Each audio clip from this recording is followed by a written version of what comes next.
Welcome to the first session in the HR Management module. By the end of this session, you should be able to identify the role of HR planning in building the competitive advantage of your company. And secondly, you should be able to describe the process of HR planning. So, when you think of HR planning, what comes to your mind? What do we mean by HR planning? HR planning is a process of forecasting the organization's demand for and supply of manpower needs in the near future. By this we mean finding the right number of people for the right kind of job, at the right time, and the right place. So, in other words, HR planning is responsible for arranging the right people for the right job from all available sources. And not only this, it also anticipates the vacancies that might arise due to promotions, transfers, retirements, terminations, plans for manpower accordingly. As a business owner, how then do you establish your HR plan? In establishing your HR plan, you must ensure that it is aligned to your business objectives. This is what makes your plan valid. Looking at the slide you have now, you can see that you have your business plan. And from your business plan, you have to identify your current HR situation, how many staff you require, when you need them, the sources of supply, and of course, the budget. Once you have identified these elements, you then break them down into separate plans that will be implemented to meet your HR needs. For instance, the recruitment plan, training and development plan, compensation and benefits plan, and retaining top employees plan. Remember, the HR plan can easily be adjusted at any time to suit your company's needs at different stages. Let's now look at the foundation for your HR policies. Your HR policies are created on the back of your company's action plans. And of course, your company's action plans, as we saw in the previous slides, will be based on your business objectives, so that the foundation of your HR policies should meet your business objectives. Your HR policies, be it recruitment, compensation, training, appraisal, are not fixed regulations. These rather are flexible, and they are designed to suit each development stage according to the relevant objectives. HR policies should be legal, public, logical, and reasonable. So, for instance, if the statutory maternity leave is 3 months, your policy should be compliant and reflect this. HR policies should be based on the company's objectives and realized through the company's action plan. So what then happens if there is no HR planning? What would happen? As we can see on the slide, it means that when you don't have HR planning, you resort to solving problems on a case-by-case basis. This will result in a waste of human resources when you are investing without a focus and there is no alignment with common objectives. HR management is also reduced to only managing the administrative aspects of HR. You then have inefficient management of HR budgets and ultimately you will lose good employees. No planning is planning to fail. Trial and error is not an effective management strategy because it increases risks and is costly in terms of time and money. Planning is a useful solution to inform the company about where it is, what has to be done, and how to minimize risks.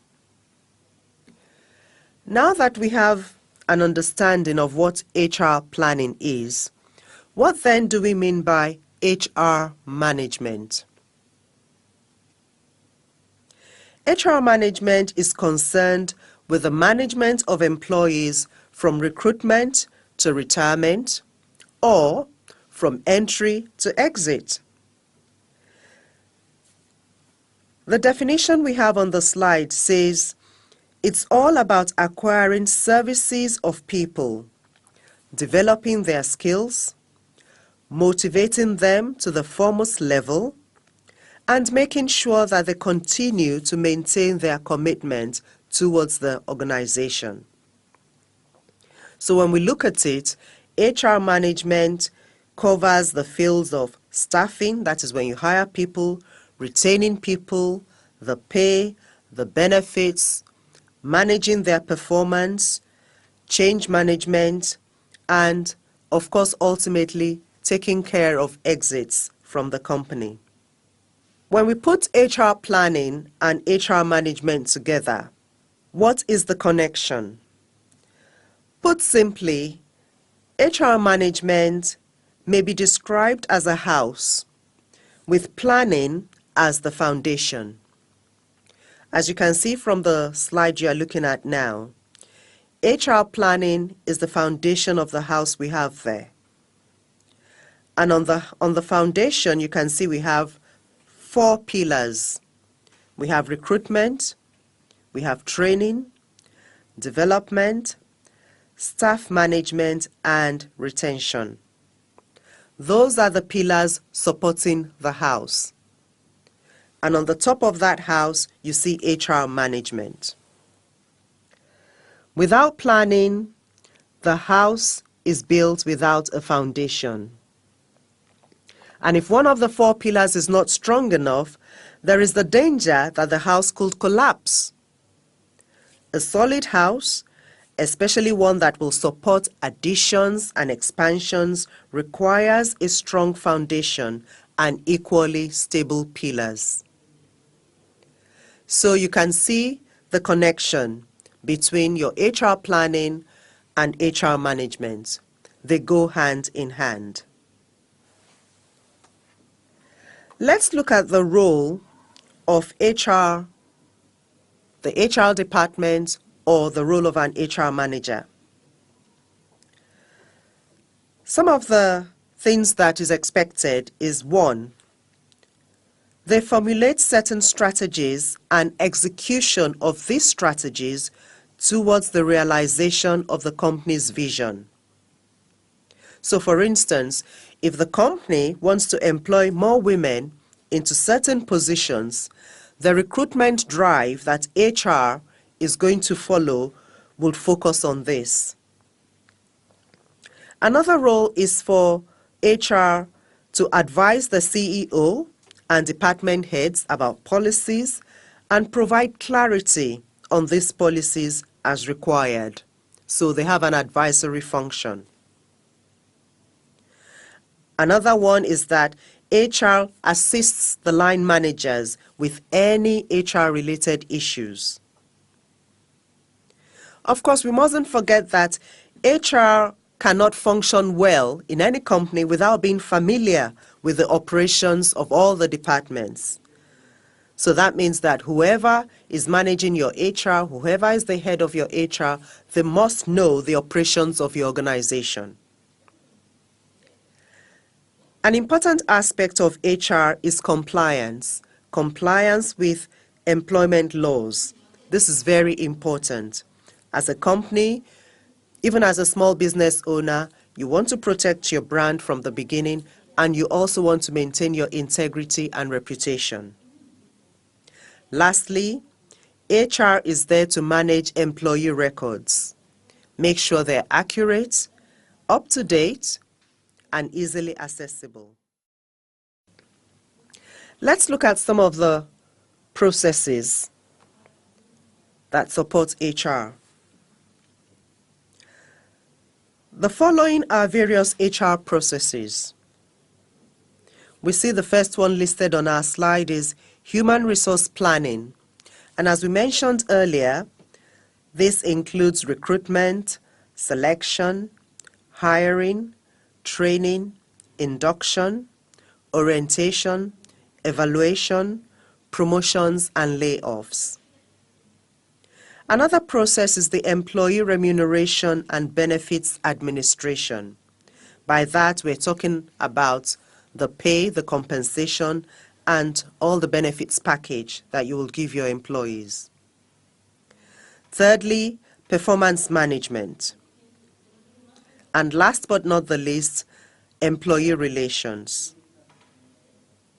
Now, one of the processes there, performance management, for example, is a continuous process. I know generally when we think of performance management, you may think it happens just once a year and that's the end of it. It is, however, a continuous process of setting objectives, assessing progress, and providing ongoing coaching and feedback to the employee to ensure that employees are meeting their objectives and career goals. When you have a good HR management in position, you will have top employee retention. The chart we are looking at now gives an overview of key HRM activities.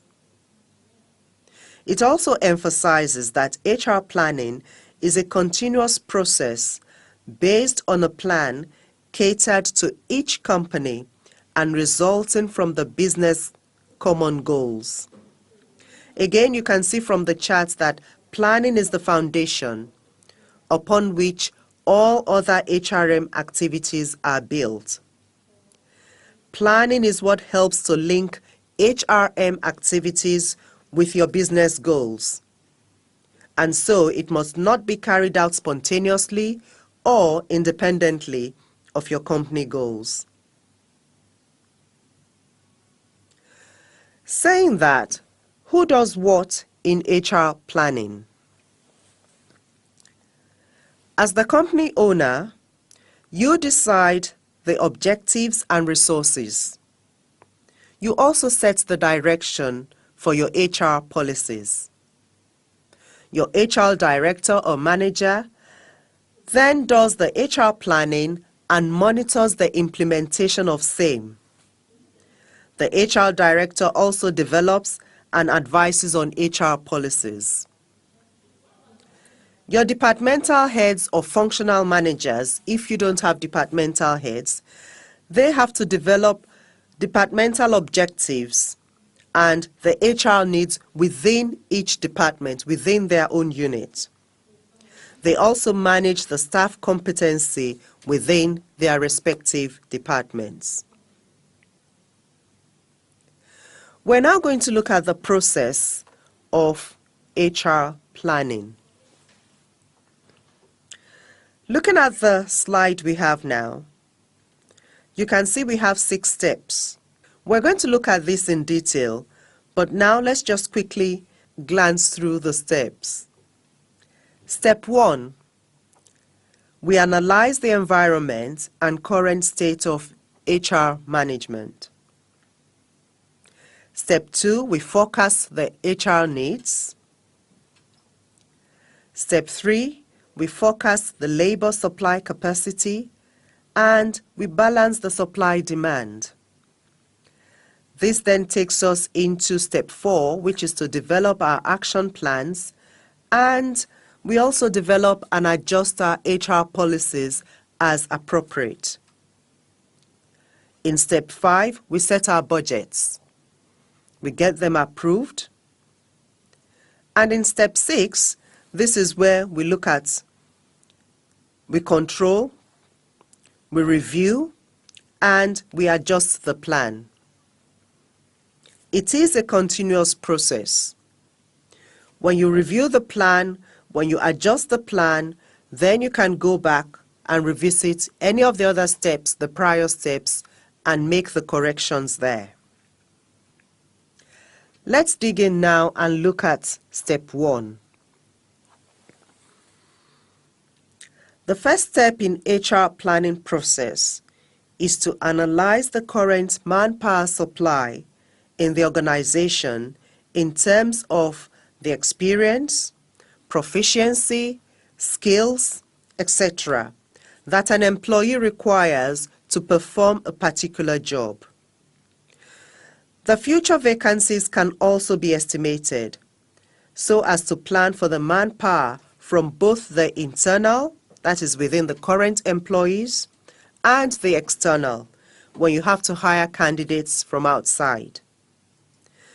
You should also take into account factors that are likely to impact on your analysis, such as the use of technology, your customers, and your competitors, as you can see from the slide there. The strengths, weaknesses, opportunities, threats, all of these things you have to analyze in depth, because that is what is going to help you understand and know what your own current state is. Step 2, we then go on to forecasting the HR needs. And we're going to be looking at 2 common methods here. The first one is the labor assessment method, and the second one is the trend analysis method. The labor assessment method is based on the ratio between the turnover and the number of staff needed to achieve that turnover. So for instance, your sales volume. If you've set your objective or a target, a particular target as your sales volume, you then need to look at the number of staff that you're going to need to achieve that turnover. The trend analysis method, on the other hand, is based on a year-end study of recruitment trends at the company over a certain period of time. So for instance, as a small business owner, maybe you only started your company about 3 years ago or 5 years ago. So you look at the trend and to identify if this trend is likely to continue in the future. These are the 2 common methods that are used in forecasting HR needs. When we have done our forecasting, we then go on to step 3, which is to forecast the HR supply-demand capacity. And we'll be looking at 2 methods here. One is using the trend analysis, and the other one is using the ratio analysis. Using the trend analysis involves studying historical organizational employment levels. This is to help you predict what the future employment levels would be. So, for example, a hotel can determine that each housekeeper cleans 20 rooms in a day. That's their operational index. The hotel has perhaps 1,000 rooms and is projected to be at 100% capacity from September to December. So that's their peak period. But they normally run at 80% capacity during the rainy season. Using this method of trend analysis, the hotel management will be able to determine that they will need 50 housekeepers during the peak season and 40 during the rainy season. On the other hand, when we use the ratio analysis, this method links staffing levels to specific business activities. So for example, if a company knows that it employed 4 production operators to make 100 units of a product per week in the past, it can then forecast the number of production operators it requires based on the average number of units that it needs to make each week in the future. That is the difference. One focuses more on the manpower, the operational index, and the other focuses more on the production side.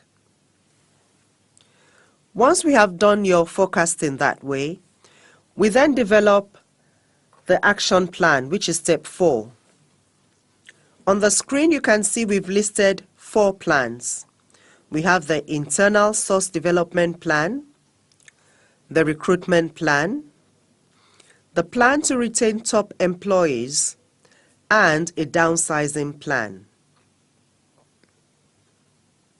Now, in the case of a deficit, the company may go either for recruitment, training, interdepartmental transfer, whereas in the case of a surplus, voluntary retirement schemes, redeployments, transfers or layoffs could be followed.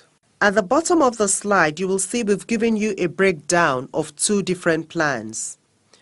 One is the internal source development plan.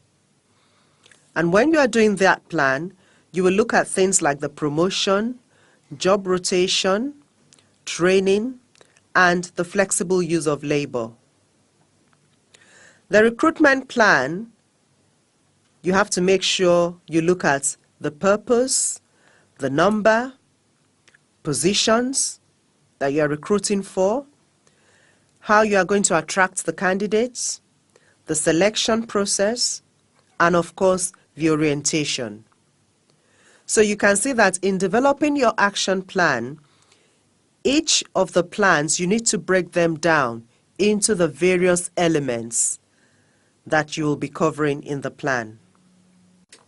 After you've developed your action plan, we now look at your budget. On the slide, we can see that we have a compensation and benefits budget, a recruitment budget, training budget, development, retaining, and redundancy. A breakdown of the training budget shows that we need to budget for the training needs analysis, hiring trainers, the audiovisual equipment that will be used for the training, other related administrative costs, the training materials to be developed. We'll also look at application and improvement after training and the training impact assessment.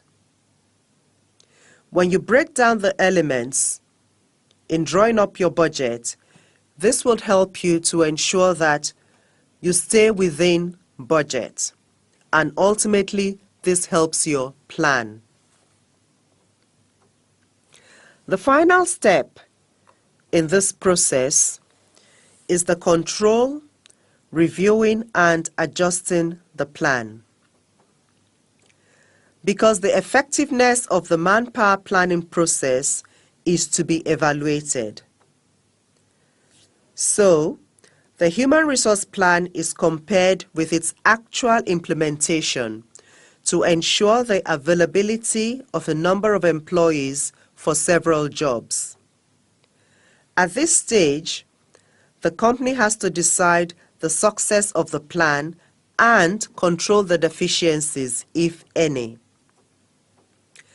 HR planning is a continuous process that begins with the objectives of the human resource planning, and it ends with the appraisal of feedback and control of the planning process. So when you control, you ensure that things are going on as planned. You identify your risks and opportunities. You then go on to review, which is to identify the right and wrong things or your weak and strong points. You adjust, That means you act promptly to ensure that objectives are being achieved. It is not advisable to fix the time for reviewing activities. Otherwise, your company may not capitalize on opportunities and prepare for contingency plans to tackle any possible risks during implementation. Now that we have looked at the 6 steps we need for this process for HR planning, we're going to be going on next to do the end of session activity. I would like you to pause and do this activity before going on to the next session.